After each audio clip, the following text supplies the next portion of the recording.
Hello and welcome to another edition of the Enterprise Magazine podcasts. I'm here with George Cherry, Director of Lightage Communications. Hello, George. Good afternoon, Ed. I think the first question that I always ask everybody is tell us a little bit about yourself and the company and how you got to this point. Right. Well, having been involved with IT and networking and telephony for many years now, we decided that we'd set Lightage up so that everybody had the access to the technology that all businesses need these days. As a default, quality communications is what businesses rely on, and we wanted to make sure that there was a local provider in South Wales capable of designing and installing high quality, high performance networks for the businesses of South Wales. How are you finding it? How long has it been going now?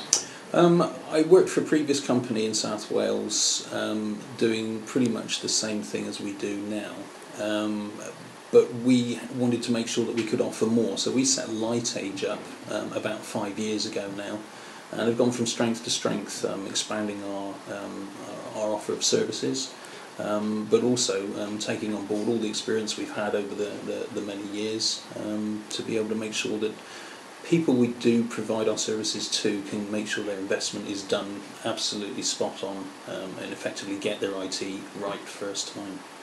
With regards to the services that you offer, what would you say is the biggest USP or biggest USP compared to everybody else that's offering the same thing out there? When we started getting involved with networks, we were primarily an infrastructure-based company, so that meant that we put the cable between the boxes, provided fibre optics between buildings and floors in large buildings and that sort of thing.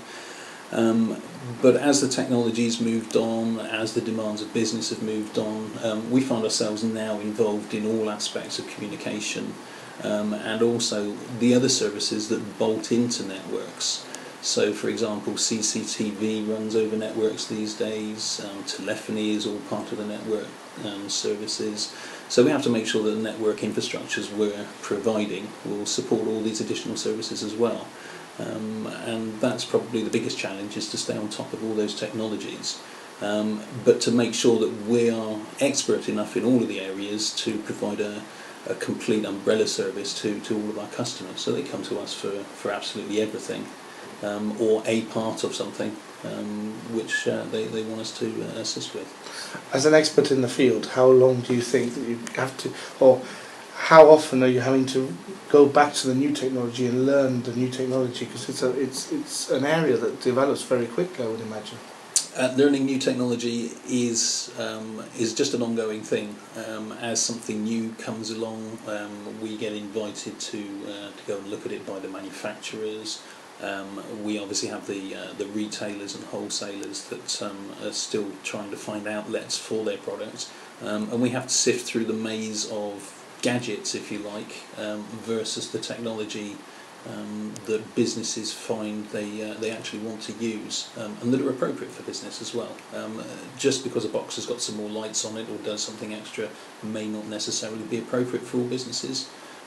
So we have to go through and filter out what works, filter out what the best quality products that do the same thing are, so that we understand it and then can integrate that into our services that we offer our customers. So do you find that that you have to educate the customers a little bit, or try and explain to them in layman's terms what they need? Or yes, absolutely.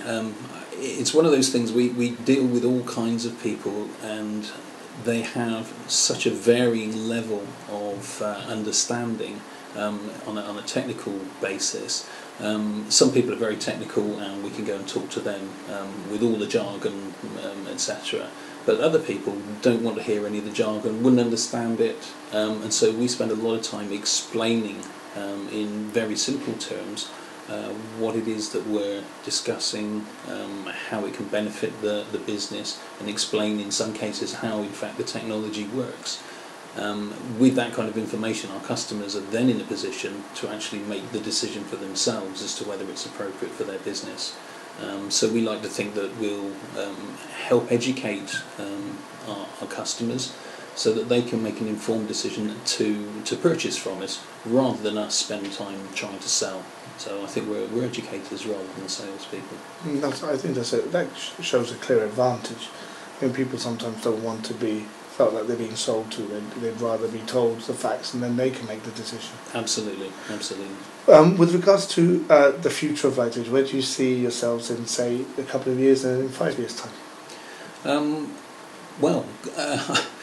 Is the one thing that we've always thought about. We want to obviously grow the business, but at the same time we don't want to be the biggest company in the area, because I think that you get to a certain size, and to provide the customer focused sort of services that we provide, you need to be not too big. I think that it can actually get away from you.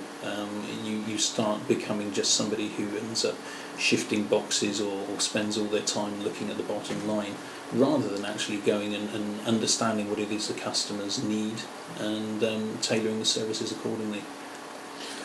Final question. If people want to get in touch with you, how's the best way for them to do that? All media. We're a communications company. You can phone us on mobiles, landlines, email. Our telephone system will send voicemail messages to our email boxes, so we can pick them up wherever in the world we happen to be. And we can have our email read to us over the phone, so multiple ways of getting in touch. Fantastic. What's the website address for the listeners? Okay, website address is www.lightagecomms.co.uk, and that's comms with 2 M's. Fantastic. Thank you very much for your time. Thank you.